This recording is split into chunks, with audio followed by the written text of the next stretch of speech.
ᱥᱟᱱᱛᱟᱞᱤ ᱛᱮ ᱚᱞᱚᱜ ᱯᱟᱲᱦᱟᱜ ᱪᱮᱫ ᱨᱮᱱᱟᱜ ᱥᱮ ᱦᱚᱲᱛᱮ ᱚᱞᱚᱜ ᱯᱟᱲᱦᱟᱜ ᱪᱮᱫ ᱨᱮᱱᱟᱜ 4 ᱟᱱᱟᱜ ᱠᱞᱟᱥ ᱨᱮ ᱡᱚᱛᱚ ᱜᱮ ᱡᱚᱦᱟᱨ। ᱱᱤᱭᱟᱹ ᱞᱟᱦᱟ ᱨᱮᱱᱟᱜ ᱠᱞᱟᱥ ᱨᱮᱵᱚᱱ ᱧᱮᱞ ᱠᱟᱫᱟ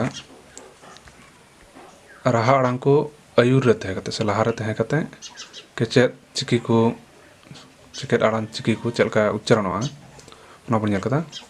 ᱛᱚ ᱱᱤᱭᱟᱹ ᱠᱞᱟᱥ ᱨᱮᱵᱚᱱ ᱧᱮᱞᱟ ᱡᱮ ᱨᱟᱦᱟ ᱟᱲᱟᱝ ko ᱜᱟᱭᱩᱨ ᱨᱮ ᱛᱟᱦᱮᱸ ᱠᱟᱛᱮ ᱜᱟᱭᱩᱨ ᱨᱮ ᱥᱮ ᱛᱟᱭᱚᱢ ᱨᱮ ᱛᱟᱦᱮᱸ ᱠᱟᱛᱮ ᱠᱮᱪᱮᱫ ᱟᱲᱟᱝ ᱪᱤᱠᱤ ᱠᱚ ᱪᱮᱫ ᱞᱮᱠᱟ ᱩच्ᱪᱟᱨᱚᱱᱚᱜᱼᱟ ᱢᱮᱱᱛᱮ ᱱᱚᱰᱮ ᱵᱚᱱ ᱧᱮᱞ ᱧᱟᱢ ᱫᱟ ᱚ ᱨᱟᱦᱟ ᱟᱲᱟᱝ ᱜᱟᱭᱩᱨ ᱨᱮ ᱫᱚᱦᱚ ᱠᱟᱛᱮ ᱜᱟᱭᱩᱨ ᱨᱮ ᱢᱟᱱᱮ ᱛᱟᱭᱚᱢ ᱨᱮ ᱛᱟᱦᱞᱮ ᱱᱚᱜᱼᱚᱭ ᱚᱛ ᱛᱟᱭᱚᱢ ᱨᱮ ᱚ ᱥᱮᱞᱮᱫ ᱠᱟᱛᱮ ᱩच्ᱪᱟᱨᱚᱱᱚᱜ ᱠᱟᱱᱟ ᱛᱚ ᱚ ᱛᱟᱭᱚᱢ ᱨᱮ ᱚ ᱥᱮᱞᱮᱫ ᱠᱟᱛᱮ ᱩच्ᱪᱟᱨᱚᱱᱚᱜ ᱠᱟᱱᱟ ᱜᱚ ᱚᱝ ᱥᱟᱞᱟᱜ ᱫᱚ ᱵᱟᱹᱱᱩᱜᱼᱟ ᱚᱞ ᱥᱟᱛᱮ ᱚ ᱥᱮᱞᱮᱫ ᱞᱮᱱᱠᱷᱟᱱ उच्चारण हजू से आड़ांगों कना ल लेका नोडे मिटे जिनिस बन ख्याला जे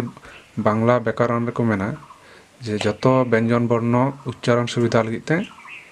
ओना साथे अ सेलेद कना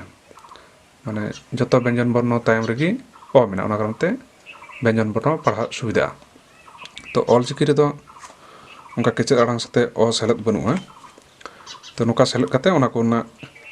आड़ांग बन तैयार दाड़ेगा जेमन आक साथे अ बन सेलेद लखाय चे क आज साथे अ बन सेलेद लखाय ज आम साथे अ बन सेलेद लखाय म तो कना आव साथे अ बन सेलेद लखाय ओ तो ओंका गे जतो इ साथे अ बन सेलेद लखाय स इ साथे अ बन सेलेद लखाय ह इन साथे अ बन सेलेद लखाय य ir साथे अ बन सेलेद लखाय र तले के ओंका गे च नियो उच्चारण चे उद और अ द उड़ और अ ण ओका नियो उच्चारण य ओका प ओका एड और अ तले के चे ड एन और अ ते न र ये ट नियो उच्चारण चे ब उप और अ ब नियो उच्चारण चे अ नियो उच्चारण चे ह ह धारा मिटे तो का बुन कदा तो बुन लगे आते नियो लहा ना क्लास रे चे लई कना जे राहा आड़ांग को दो अ दो ऑल कागी आ दो आ और बांग्ला स्वरे आकार आकार का कमिया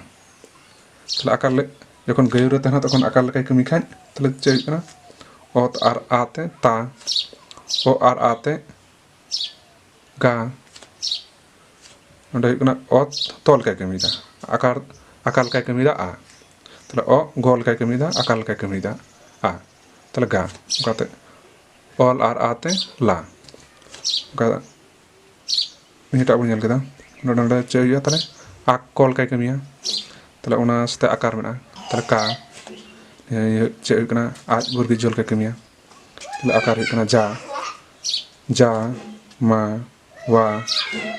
सा हा nya ra गागी जतो के नोडे उच्चारण या रा रा ये दा हुई कना हाल का कमी का